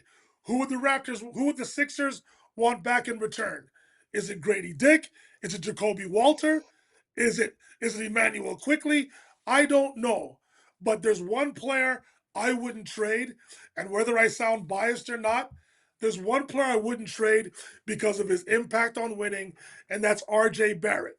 I know his contract is trade friendly, but when you look at the numbers, of RJ, his numbers impact winning. That's the goal here. It impacts winning. I understand that Scotty Barnes is the franchise player, and as Darko Rajakovic said about 18 months ago, he's the future face of this league. And I know they brought in Brandon Ingram to sort of supplement Scotty Barnes and to aid him and in his development going forward. But if there's one player I wouldn't depart with if Joel Embiid is being entertained by the Raptors, it is RJ Barrett because of his impact on winning. So as we've come to find out, no matter how bad the contract is, it can be traded. Joel Embiid should absolutely be on the trade block if you're the Sixers, but is there a team out there that is willing to take on the oft-injured player is the question. There are plenty of options. Miami being a good one because of their attention to detail in terms of body fat, in terms of their holding players accountable. Will it fly Joel Embiid to go straight right here, straight right with his body and how he works out? That's possible, but there's going to be plenty of suitors. But that money on the cap is going to be very, very tough to trade if you're the Sixers. All right, fellas. Dwight, this comes, pardon me. This comes from you. You were on the group chat talking about who you would rather invest in: Austin Rivers, AJ Mitchell, and all this kind of stuff. Reaves. Austin Reaves. Reaves or AJ Mitchell. My bad. So, and I don't want to pose it AJ Mitchell versus Austin Reaves. I don't want to do that. If you want to do that, knock yourself out. But I just want to let everybody know. Do I put that? I thought it was a really cool conversation point, and so now we dive in. And how I want to approach this, and AM and then Dwight. I'll go last on this one. Is Austin Reaves playing himself off the max? Is Austin Reaves playing himself off the max? AM Pfeffer, you go first. No, I think he's still ultimately going to get the max. I think when the Lakers look at this and who they're ultimately going to retain and who they want on the team and his ability that he's shown not like 3 to 8 games, but like 13 to 23 games throughout the season, the capacity to put up just otherworldly numbers. I mean, the defense isn't there, right? And JJ Redick at some point is going to look and say, hey, guys, I need a little help on the perimeter. I need a little help down low defensively. But Reaves isn't going to be that guy. He's going to get away moving forward, talking about JJ, with at least a super offensive player. Or two, right? Because the way Luka and Reaves play together, and when they played together, and you saw what those last 4 weeks were. So you're going to have those two guys making money, but you've got to fill out the rest of the rotation with a lot better three-point shooting and a lot better defensive players. And I think they're going to be smart about doing that. But when I look at Reaves and what he was able to accomplish this year for at least a third of the season, and especially when he's been playing, now I'm concerned about his ability to take enough punishment and stay healthy through 75 plus games a year. I'm certainly concerned about his defensive prowess because he has none. But as far as the max is concerned, when you talk about a guy who could put up that level of point, rebound, assist on a consistent basis, yeah, you're going to pay him the max at least for 4 years. So I don't think he's played himself off. Not even in the playoffs, because there'll come a time when the Lakers get back to the playoffs and he's with Luka, and you're going to look and say, yeah, glad we paid him, and those two guys together, that's something special. So, Dwight, holla. Now, I want to go to the question that I posed on our group chat. I didn't ask who the better player was between AJ Mitchell and Austin Reaves. I asked, who would you invest in going forward? But to your point, I'll leave that for another day. Has Austin Reaves... give me your answer on that, and then answer this question, because would you rather invest in AJ than Reaves? So I'll combine my responses. Listen, okay, Austin Reaves. Perfect. Austin Reaves has a larger sample size in terms of what he's done in the NBA. And again, by no means am I saying AJ Mitchell is a better player than Austin Reaves. Also, AJ Mitchell has a better team behind him. So, of course, he's going to look great on the Thunder. If you put Austin Reaves on the Thunder, don't you think he'd be doing the same thing as AJ Mitchell? But to answer the question, has he played himself off of a max contract? In terms of the Lakers, I believe he has. In terms of the rest of the league, no. And the reason why I say off the Lakers is because your top 2 players cannot be your 2 worst defensive players, all right? Unless you build the roster around those 2 guys with a legitimate defensive center. And when I say legitimate, I don't mean the grossly inconsistent DeAndre Ayton and a Jackson Hayes who's only good for a certain amount of minutes. He plays his role excellent, Jackson Hayes, but he's not a starter. I'm talking more a player like a Derek Lively or a Daniel Gafford that Luka Doncic had with the Dallas Mavericks, okay? So again, I am not taking much. All right, Dwight, is Austin Reaves playing himself off the max? Where were we? No, so again, this question is on the show today because I posed a question. Who would you invest in going forward? Would it be AJ Mitchell or Austin Reaves? And again, I didn't ask who the better player was. I asked, who would you invest in going forward?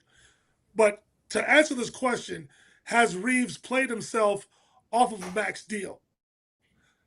Has he played himself off of a max deal for the rest of the NBA? No, I don't think so. But for the Lakers, I think he has. And here's my reason why.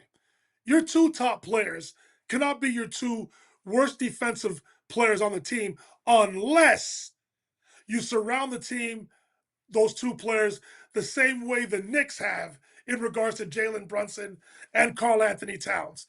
Something like that. So this is where Rob Pelinka, JJ Redick, and that front office has to get on the horn and just start looking for players that not only fit today's criteria for today's NBA, but understanding the two best teams, not only in your conference, but in the league, are in front of you. Oklahoma City Thunder and the San Antonio Spurs.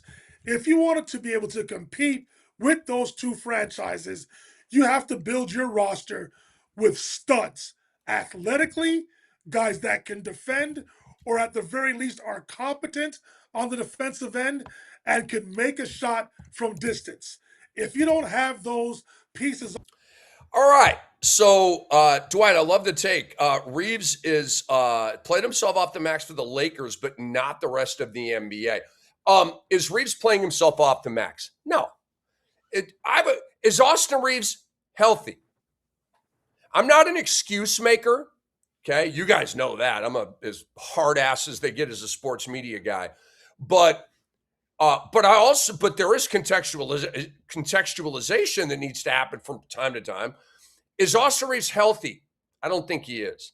Remember when SGA ran him over earlier in this series? Just trucked him, and I think they called a foul on Marcus Smart or whatever. It was weird.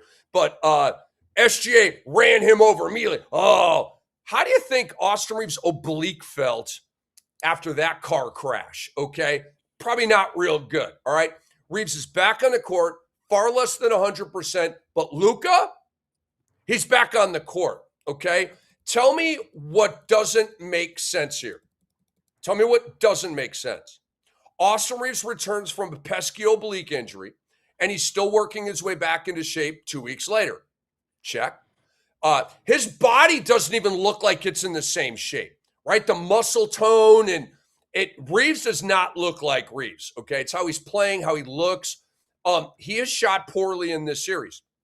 40% overall, 4 of 16 on threes against the best defensive team in the league, with maybe the greatest collection of barking Rottweiler perimeter defenders I've ever seen.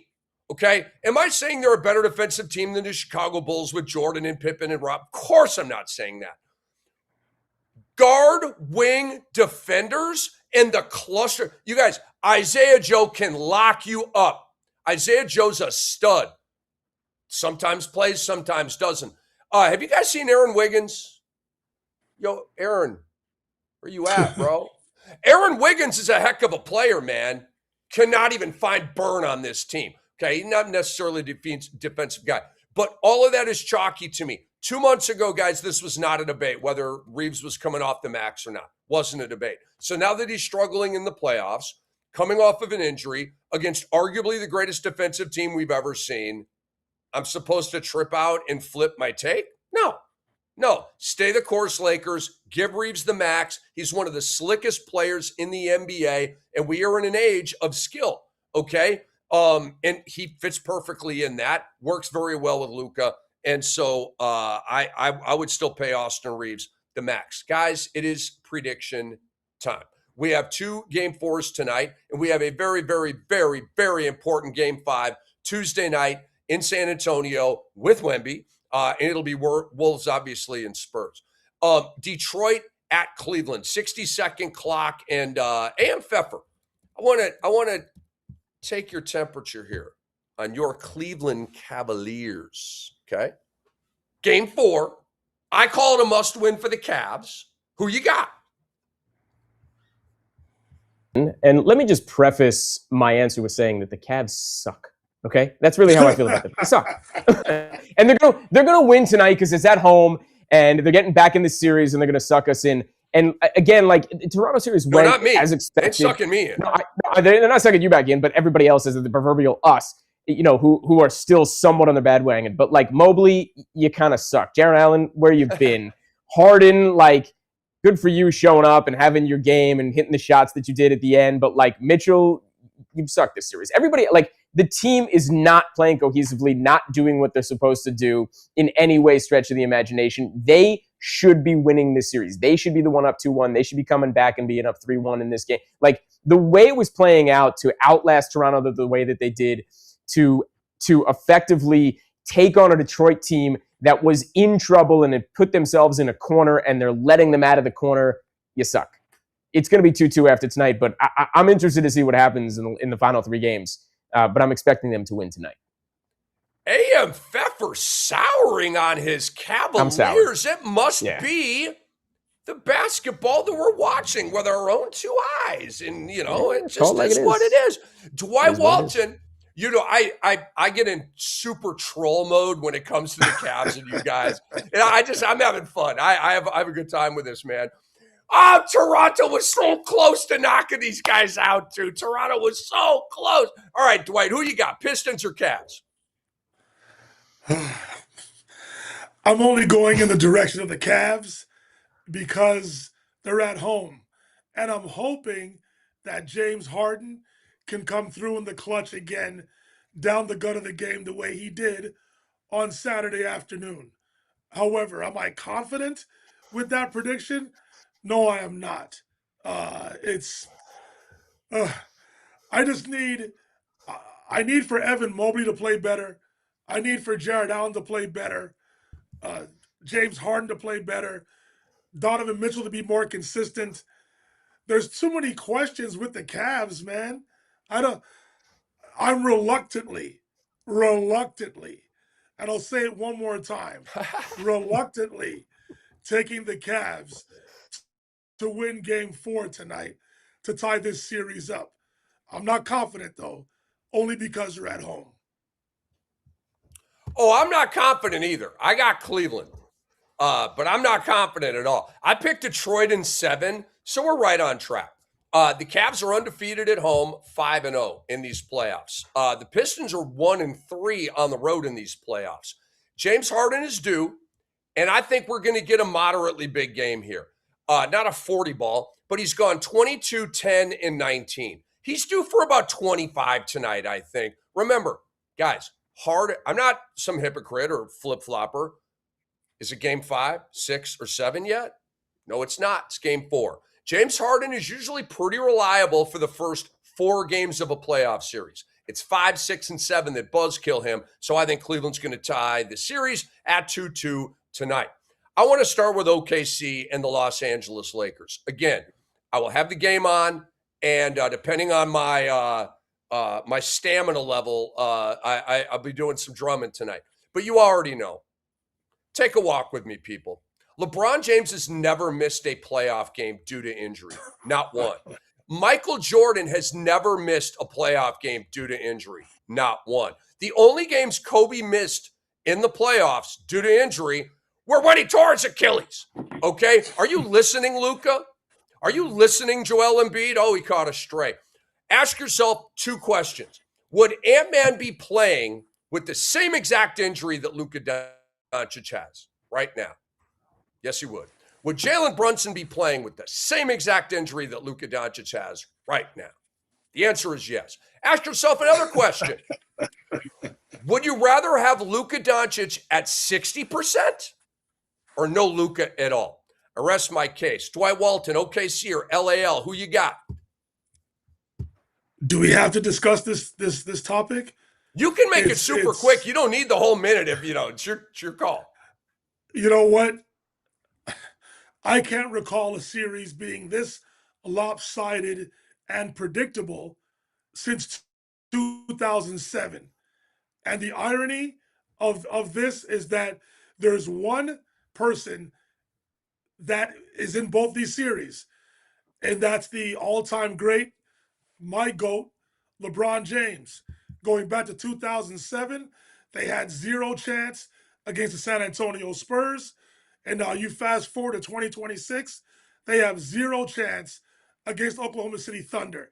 It's crazy, and I'll be the first to admit, I gave the Lakers a chance of winning 2 games in this series because I thought the scheme of J.J. Redick would get them 1 game, and LeBron would give us 1 renaissance game into where he would be otherworldly one last time and have another win for the Lakers. But the way it's playing out, I saw it coming.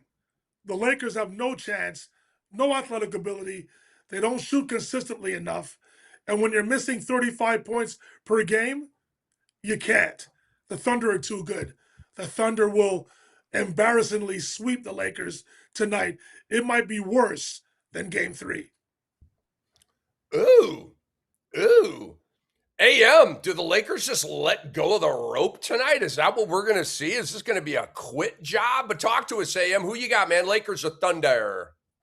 Yeah, look, I mean, when you see what happens and you get all the way to the finals and you're down 3-0, like, okay, this is the last of it. You give your fans something to hope for and cheer for. But you saw what the Knicks did to the Philadelphia 76ers in round 2 on the road. You can expect much of the same for yes, they're going to let the rope. It's over. I'm going to spend the rest of my time talking about Ant-Man. I'm so glad you brought him up.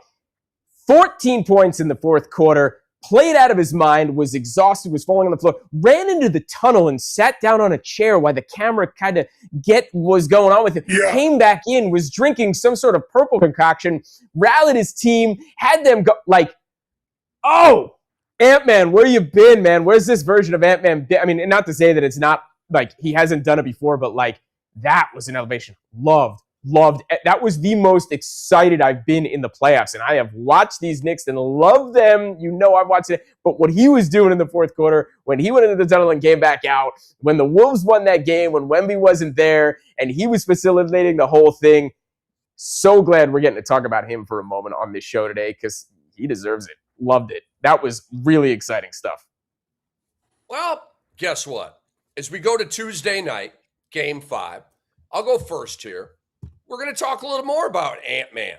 I got the Spurs in Game 5. I said Spurs in 6, and we're right on track. The Wolves have won their last game of the season. The Spurs will win Game 5. Wemby is going to play, obviously. He's been cleared, and he's going to go nuclear after a mistake that he's still kicking himself about. All of the Spurs others are going to play better because they're at home. But let's talk Ant-Man for a minute. And you guys know I love Ant-Man, but it's complicated, okay? He's going to crash back to earth after 2 amazing games in Minnesota. And I give him full credit. Those games were incredible. Let me give you guys some stats. In home games in this series, Ant-Man has 68 points and 20 rebounds in 81 minutes. In 2 road games, he has 30 points, 6 rebounds in 49 minutes. The numbers are not even close. Debate, is that home cooking or is that Ant-Man getting healthier? Okay, we shall see. But I'm going to bet against Ant-Man given the series flow, the pattern, the home and away pattern that's developed for him in this series. Ant-Man can squash the part-time killer narrative with 2 more wins in this series. I am not going to change the goalpost or the finish line on him.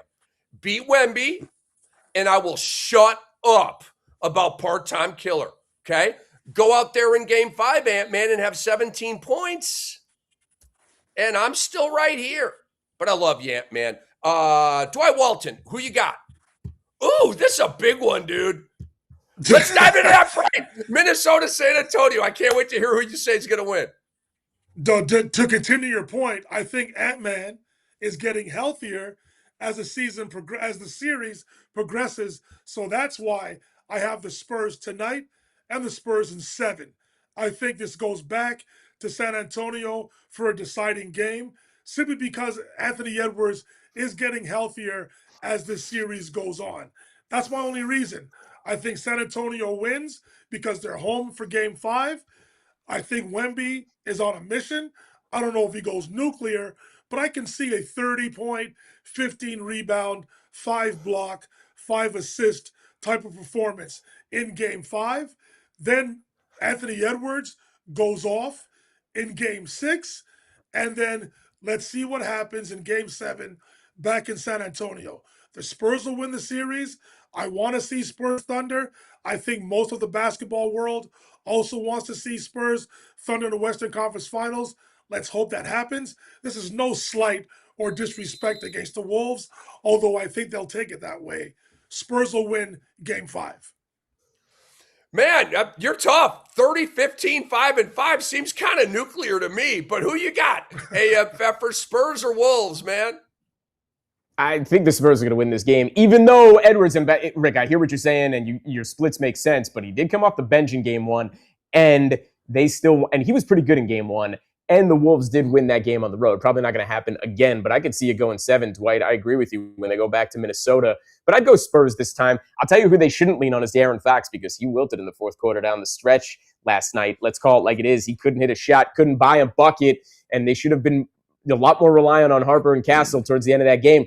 And can we give my man Ayo a little bit of credence? Like, he was in crunch time minutes the last 2-3 minutes of that game, and he hit some big buckets, including 2 big free throws. I'm telling you, he's looking to get paid $15 to $20 million a year for 4 years. I'm not coming off that. It's coming next year. You don't play crunch time minutes in the playoffs without being noticed. You don't play and hit big buckets like he did without being noticed and getting paid a little bit of scratch. Spurs in game 5 tonight. Super quick. I don't want to put a timer on this, or I just super quick thought bubble. Okay, so let's not spend a lot of time on this. So you're talking about Ayo DOSUNMU. I would rather pay AJ Mitchell $20 million a year than Ayo DOSUNMU $20 million a year. Give me a quick agree or disagree on that. Dwight, who would you rather pay $20 mil a year, Ayo or AJ? He's thinking about it. That's a tough. Again, AJ Mitchell, as great as he is benefiting from being on one of the greatest teams in NBA history. Ayo DOSUNMU is proving to the world on a Minnesota team to where, are they overwhelming? Athletically, yes. But can they be beat? Yes. Right? So, again, would Ayo DOSUNMU be doing the same thing as AJ Mitchell will be doing for the Thunder right now? That's a great question. But just based on what has happened so far in these playoffs, my slight answer is I would invest right now in AJ Mitchell slightly over Ayo DOSUNMU. Slightly. That's 2 AJs. How about you, AM? Ayo. He scored 43 against Denver. He shot over 50% from the field. He was playing the crunch. And I'm not saying AJ Mitchell wasn't fantastic last night, but or 2 nights ago, but he, come on. Ayo was playing crunch time minutes and had big buckets, including from the line, and he was good defensively. And also, can we put the picture of him back up again? Look at the size of him. Look at that. That's the body you want banging from your 2 spot. Are you kidding me? Like, his future is so bright. Some team is looking at him and being like, yes, we want him as our 2 guard. He can do it all off the bench in the starting lineup. He is who I would pick.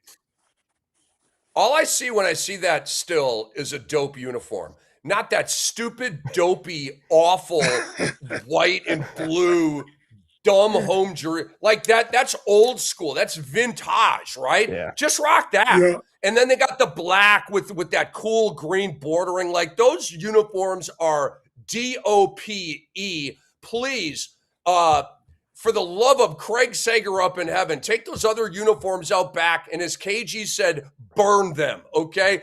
Burn that right there. Take it out back, burn that thing. And like KG said to Craig Sager, the shoes, the socks, you got to be butt-ass naked when you're done burning that thing. Just burn it all, okay?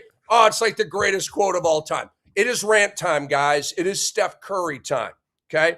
Do you guys remember when I said Adam Silver needs to man up about the load management police department? That worked pretty well. Do you guys remember when I told Giannis to man up? Ask for a trade, bro. They ain't going to trade you unless you force it. Guess what? Bucks fielding trade offers on and popping because Giannis manned up. They're out there listening to me, Dwight Walton. All right. Steph Curry. Now it's your turn, buddy. Huge fan. No matter what happens here. I love Steph Curry. I always will. One of the most entertaining athletes I've ever seen in my life, okay? I used to call the Warriors back when they were good and dope and stuff, the greatest show on wood, right? The greatest show on turf was the Rams with Kurt Warner and all those guys. They were the greatest show on wood, okay? Like right there with the Showtime Lakers for me. I mean, they were fun. right? Okay, anyway, Steph needs to rip off the Band-Aid that Joe Lacob and Steve Kerr refuse to. Why, class? Because they're lazy. We already covered this. Okay, Tim Kawakami, longtime Bay Area reporter. If it comes from Tim Kawakami, it's legit. Quotes from Steph, and I quote, "You don't want to be in a situation with the Lakers were in those last 3 years with Kobe." I'll just stand and take a bow right now, okay? Just real quick. Can you see me? Okay. Oh, yeah. Guys, Dwight Walton, do you remember me saying this on NBA radio 5 years ago and getting thrown out of the bar by Antonio Daniels? Do you remember this? Yeah. Okay. How's this one aging? Okay. Steph Curry is literally taking the words out of my mouth and my brain and saying them. I have never seen like a hot take, no matter how many years later, and then the player says the exact thing that I said.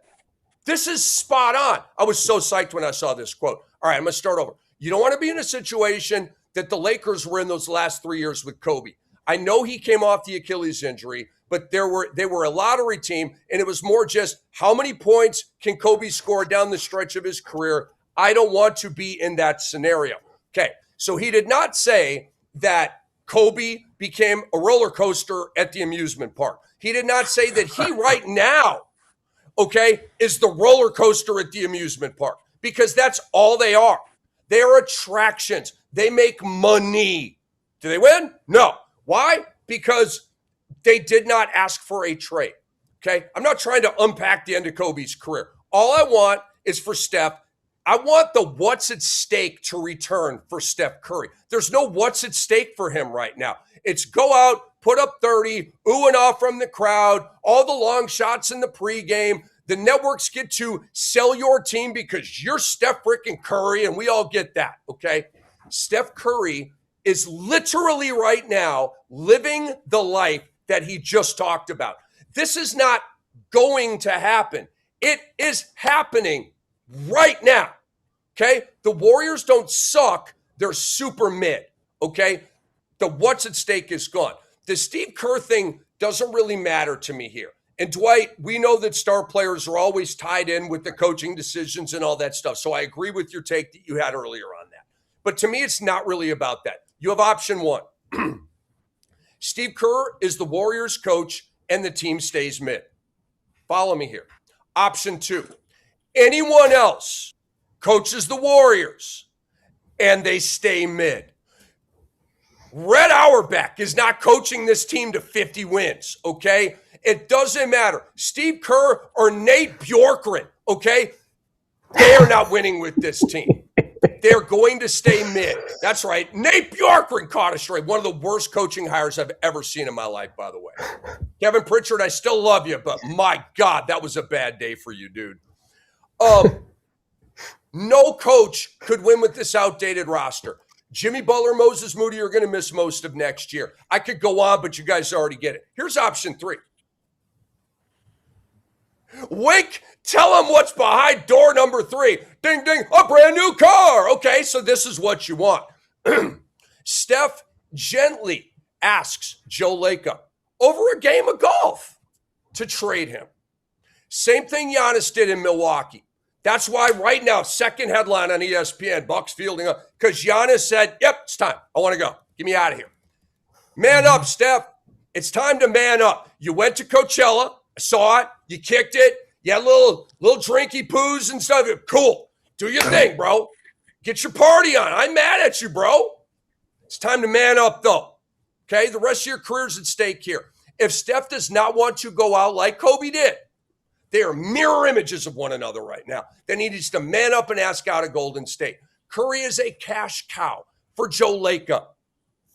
Filling the arena, selling beer, selling jerseys, sell. Okay? Joe Lacob is not going to trade Steph Curry unless Curry asks for it because he is a cash cow. And Joe Lacob's a billionaire, which means he's a businessman, which means he likes money. And Steph brings that to him. But, guys, my rant's about to conclude. I do not want to hear Steph Curry complain at all if he does not man up and ask for a trade out of Golden State, but then he's on this mid team, which he chose to be on, and then he's complaining about it. Nope. Steph, I ain't giving that to you, dude. Nope. I'm not giving that to you. I can't. You have to man up and get out, dude. Lakeup's not going to trade you. So Curry is one of the few dudes in all of sports who can call his shot and no one's going to have a problem with it. If James Harden asked for another trade, all hell's going to break loose. If Kevin Durant asks for another trade, all hell's going to break loose. If LeBron James leaves another team, all hell's going to break loose, right? Okay? No hell is breaking loose with Steph Curry. If Shams says Steph Curry has, behind closed doors, asked Joe Lacob to trade him, for me, it'll be, angels will be singing, okay? And even the haters will be like, yeah, that makes sense. He needs to get off that terrible mid-team. All right, AM and then Dwight rants to bring us home. AM, you first, man. What you got? Today's word of the day is VIA. V-I-A. Let's bring you back to the draft, guys. Let's bring you back to how this all played out. 1 through 14 only has 2 VIAs, right? The fifth pick, which of course was a risk for Indiana Pacers. It didn't pan out. They wanted to get in the top 4. Now the Clippers get their pick. The only other VIA in the top 14 is 8, right? Because in one of the worst draft day trades we've ever seen, the Atlanta Hawks now own the New Orleans Pelicans' 8th pick. Outside of that, all those teams get to keep their picks, but drop down 15 to 30. Oh, it's all VIA, baby. Besides the 19th Toronto Raptors, 15 through 23 is every other team trade with every other team pre-second apron trying to make things happen. And you know what? 28, 29, and 30, all VIA as well. But I got one more VIA that needs to take place. One more VIA before the draft actually happens. And you know where I'm going with this, guys. Who's my side piece? Who is it? Them Chicago Bulls who ended up with the 4th pick. The 4th pick. This is what you need, Milwaukee. You know you do, because I was banging on the table since the dawn of time that Chicago also owned Portland's pick if it fell outside the lottery, which it did. And it landed at not 20 or 25 or 30, 15. Nice.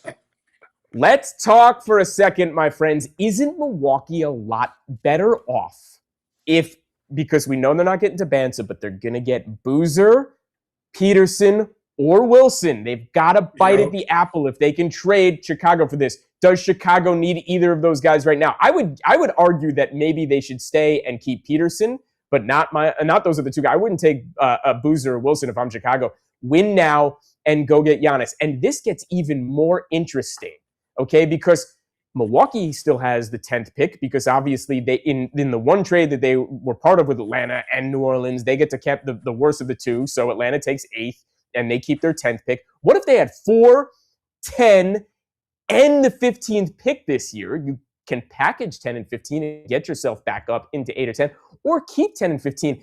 Do you remember who was picked by Milwaukee at number 15 once upon a day? Who was that 15th pick? Giannis Antetokounmpo. You can strike twice, guys. This lines up so perfectly in the universe. And hell, a lot of second-round picks Chicago sitting on, including 2 this year. Not so many in the future, but they do have 2 this year that they can give back to Milwaukee. Milwaukee can trade those as well. Make that part of the package. And all Chicago should really have to give up is one more first-round pick, I would think, right? Give up the 4th and 15th this year. Don't make it 5 first-round picks. Make it 3. And 2 years from now, give up another first-round pick, whatever that may be. Protected, not protected, whatever. You guys figure it out with Milwaukee. But, oh, man, I'm bringing this back. This just falls into place too perfectly for me. Giannis Antetokounmpo, welcome to the Chicago Bulls in 2026, 2027. Man, what a rant. That was cool. And the planets are aligning. Dwight Walton, we're gonna dump it down to the big fella. Take us home, man. What's your rant? It's not really a rant, fellas. I just want to pay homage to my best friend, my number one fan, my confidant, my late mother, Adele Ivy McDonald, Adele Walton. Um, you know, anybody that knows me knows that I was the biggest mama's boy on the planet. I wear that proudly. I have no problems telling that to anyone that will listen. Anyone in my circle, my family, they know how I feel. My mother was my best friend. Uh, we grew up in the Seventh Day Adventist faith, and wherever you saw Sister Walton, you saw Dwight. And if you saw Dwight, you saw Sister Walton. We were together at all times. She was a major, major reason as to why I turned in to the athlete that I am today, that I was, the career that I have, my attention to my verbiage, my articulation, the way I spell, the way I write. It's all from my mother. And if my mother was to see me today on this type of platform, being able to speak about the sport that I love, just to speak about sports in general, she would have been proud, have the hugest smile on her face. My cousin, Dr. Phil McDonald, of course, he knows about this relationship. He would speak to it as well. I miss her to death. She passed away back in October of 2009, but she forever lives on in my heart, and I try to have her legacy live on through me. My best friend, number one fan, my mother, Adele McDonald, Adele Walton. This is in homage to her, all the mothers out there around the world. We celebrated you guys yesterday in terms of a day, but you guys should be celebrated every day of our lives. I don't know about the relationships that you out there have had with your mothers, but I could only hope that you had the type of relationship that I had with my mother. That's how much she meant to me. She was the greatest thing on this earth. And again, my legacy is going to be to have her legacy live on through me. I know she'd be proud of me. I've done great things in the basketball community, and I will continue to do so. And her legacy is going to be a part of my legacy going forward from this day forth. I miss you, Mom. Love you very much. Happy Mother's Day to all of the mothers out there. Dwight, just sending you a hug, man. My mom's no longer with us either. Lost her back in 2012, and what can I say? It just sucks. I miss her every day. Think about her a lot, especially on Mother's Day. And the one cool thing about the lowest energy broadcast of all time, which was the NBA draft lottery on ESPN yesterday, was the moms. It's the best part of the show. Okay. Malika Andrews going around and just kind of checking in with family. And so it's the best part of that show. But smile, guys, smile a little bit, it's showbiz, smile. Anyway, hey, I wanted to shout out Correa. She had a really nice compliment to SHELÉA very early in the show. And Dr. X is not with us today because he's with SHELÉA, who is, I think, singing literally in a concert right now. Somewhere, yes. Somewhere on the globe that we call Earth. The whereabouts are a bit unknown right now. But anyway, she's balling, and Dr. X is with her. But Correa had a great compliment. She said she's seen SHELÉA twice. And so all the words we're saying about how great SHELÉA is as a human, but also a singer, are absolutely true. So, Correa, we salute you. Really appreciate you. Guys and girls, okay? Kisses out to all of you guys. And because we love you and we want you to subscribe to our YouTube channel, please, Beyond the Surface on the X-Rated Sports Network. For A.M. Pfeffer, for Dwight Walton, for Jason Arambulo, and Kai Josephson, I'm Rick Kamla. We will see you again Thursday, ladies and gentlemen, 2 p.m. Eastern Time with the next edition of Beyond the Surface on the X-Rated Sports Network. Thank you for dealing with our technical difficulties with us today. We've had fun. Hope you had fun too. See you soon.